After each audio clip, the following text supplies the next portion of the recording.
É uma invenção, né, imaginária que acabou colando da minha juventude para frente, pela atividade no cinema, esse Luiz Borges ligado ao cinema, né, em Mato Grosso, né.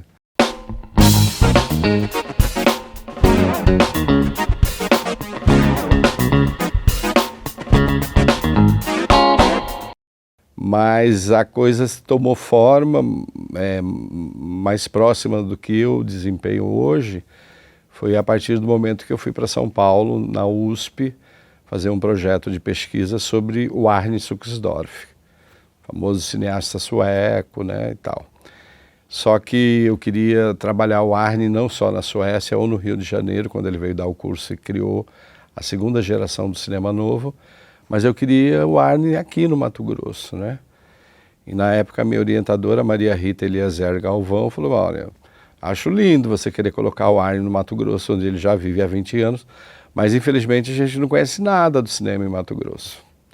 Aí eu tive que redefinir minha pesquisa, voltar para Cuiabá e ficar 6 meses no NEDIR, onde eu já trabalhava, que é o Núcleo de Documentação e História Regional, levantando a imprensa através dos microfilmes da imprensa. A gente leu tudo de 1896, que é quando o cinema foi inventado, até 1969, a chegada do Arne. E como o Mato Grosso não havia arquivos de filme para eu poder entrar em contato com a película, né, do cinema, eu utilizei fonte secundária, que foi a imprensa. E foi muito importante, porque através da imprensa eu consegui escrever uma narrativa de história sobre o cinema em Mato Grosso, né? Uma vez que na imprensa estava lá a notícia das sessões realizadas, locais, que salas existiram, as notícias sobre produções brasileiras, sobre produções estrangeiras que era realizado no Mato Grosso, né? Em Mato Grosso não havia arquivo de filmes, não havia uma pesquisa que pudesse auxiliar isso. Então esse trabalho acabou virando um trabalho de referência muito grande, uma vez que a gente tem ali, resultou numa publicação que é o Memória e Mito do Cinema em Mato Grosso. Você tem no primeiro volume a história do cinema em Mato Grosso, uma história do cinema em Mato Grosso, né? A minha pesquisa levantou cerca de 250 títulos, né? Tinha os filmes do Rondon, que muita gente não conhecia porque estava no museu em Nova York. Então, eu falei, tem que pensar alguma forma de mostrar para as pessoas que é possível fazer cinema no Mato Grosso. E na época houve uma mudança na reitoria da UFMT, a professora Marina Miller, que assumiu a coordenação de cultura, me encontrou quando eu voltei do mestrado, falou, não, você não quer trabalhar comigo lá na coordenação de cultura, assumir a supervisão do Cineclube Cochiponés? Aceitei a proposta. E aí organizamos uma retrospectiva do cinema mato-grossense. E a gente colocou 1000 pessoas no auditório da Escola Técnica Federal. Foi uma sessão incrível, onde a gente exibiu Alma do Brasil, que é um clássico produzido no Mato Grosso. É o primeiro filme brasileiro feito sonoro, naquele processo Vitafone, onde você grava o som do filme no disco de vinil, e na hora de exibir as imagens na tela, você põe lá, você imagina o sincronismo que devia ser, né? É um problema. Mas é um primeiro filme brasileiro, sonoro e de reconstituição histórica. Aí trouxemos o filme Caramujo Flor, do Joel Pizzini, que é uma produção recente, e depois dessa sessão teve um debate com o professor Carlos de Bertolini, a Lília Galetti, para falar sobre essa relação, principalmente esse aspecto histórico do Alma do Brasil, que conta o episódio da retirada da Laguna, né, da Guerra do Paraguai. É um filme com cenas impressionantes, de mais de 300 figurantes. Só esse filme tem uma história, porque ele foi realizado no antigo Mato Grosso, que era Mato Grosso só, né? Foi em Campo Grande realizado esse filme.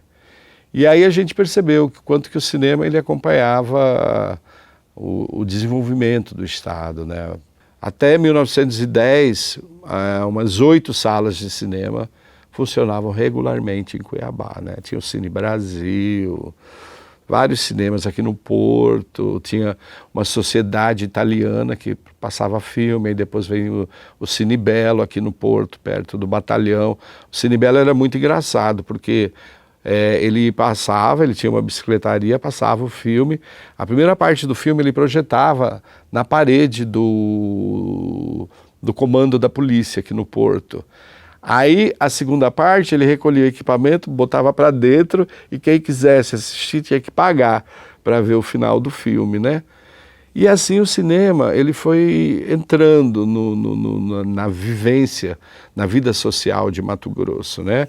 Aqui mesmo no 2º distrito, que é o Porto, tinha uma cervejaria Cuiabana. E aí essa cervejaria, ela fazia sessões de cinema nos fins de semana, ela distribuía passagem de ônibus gratuito para a população para ir tomar uma cerveja na beira do rio, final de tarde, e assistir um filme.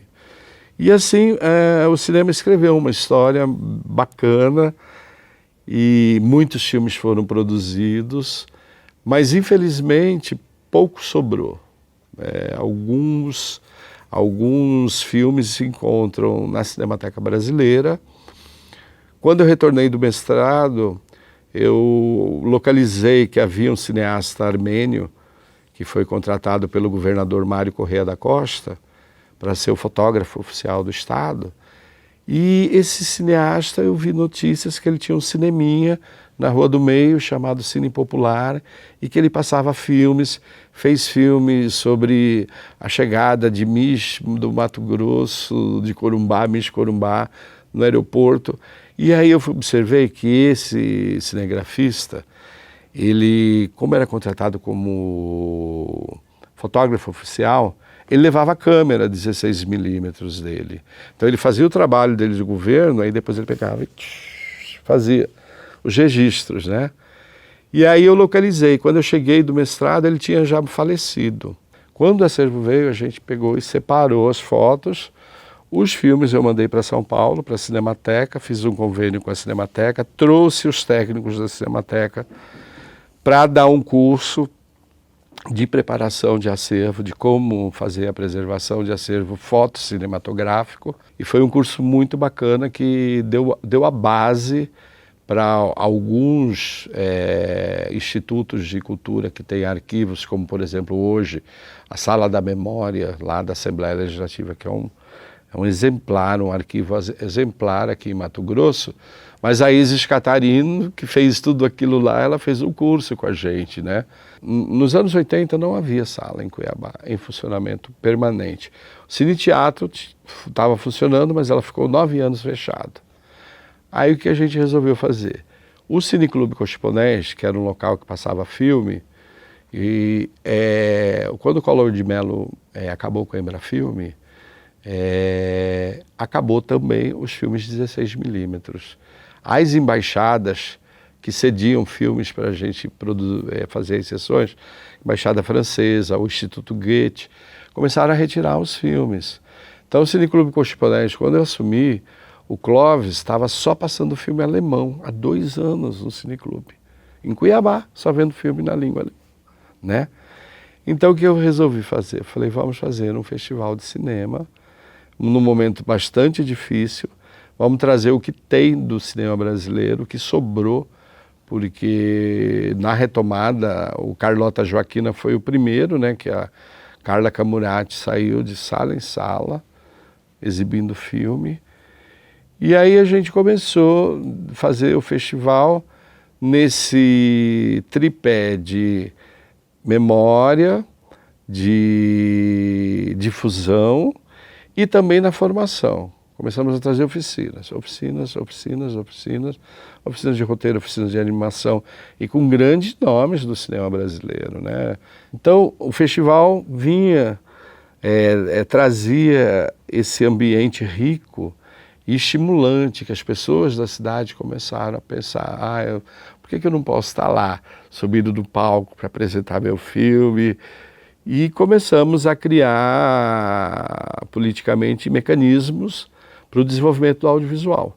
E aí veio a lei Hermes de Abreu, deu um fôlego na cultura mato-grossense. Vários filmes produzidos, Glória Albuez, Bruno Bini, e veio essa retomada e eu também tive a felicidade de poder participar da produção desses filmes, né? O primeiro filme da carreira do Bruno Bini eu que produzi, através de uma produtora que eu tinha, chamado Primeiro Plano Cinema e Vídeo. Fui assistente de direção da Glória. No filme do Bruno, eu, além de produzir, eu fui produtor executivo e assistente de direção, porque ele vinha de uma formação universitária, publicidade, experiência de vídeo, mas não tinha do set de filmagem, né?